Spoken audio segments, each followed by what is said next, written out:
There we go. Much more reliable now with the smaller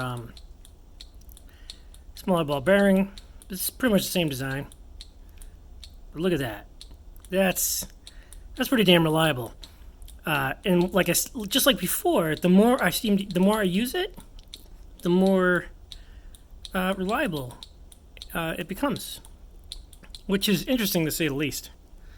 Right?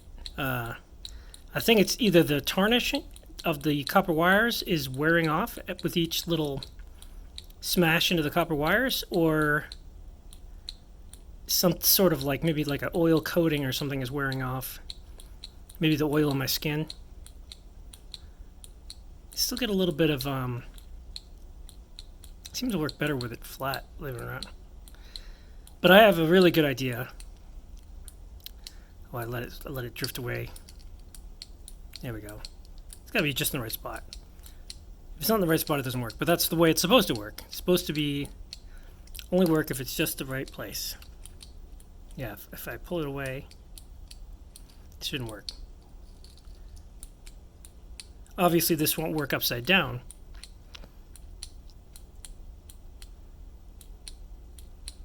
But this is a keyboard. Who uses a keyboard upside down? Nobody.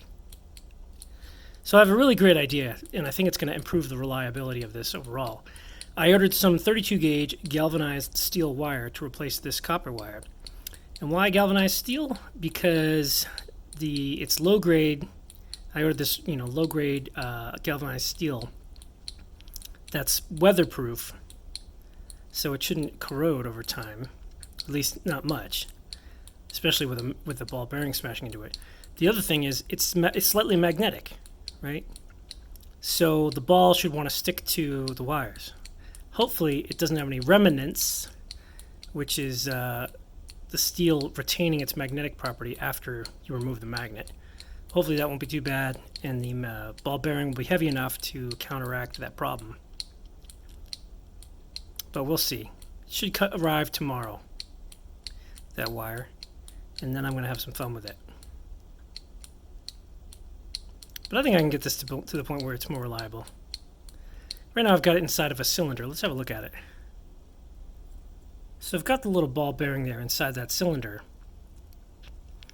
And I give it plenty of wiggle room. And that seemed to help a lot. I also bent the wires outwards so that, in a nice, probably like a 70-degree angle there. Not even. It's probably actually well, it's not 45. It's not a 90-degree angle. It's much higher. It's much greater than that. It's probably like 130 degrees actually. So I bent it out with some tweezers, and that seemed to make a big difference in how reliable it was. So you can see I did both sides like that. That made a huge difference. And also giving it plenty of wiggle room helped a lot. But I'm thinking that a cylinder might not be the best shape because there's wasted space on the sides. I think if I just put it in a like a little teepee, and had it come up and wedge itself in, that might be a little bit better. But I've got lots of experimentation to do. This isn't so bad. Not bad at all. Especially with the smaller ball, I can actually just put it right under there precisely. As long as it's in the right place, pretty much works every time.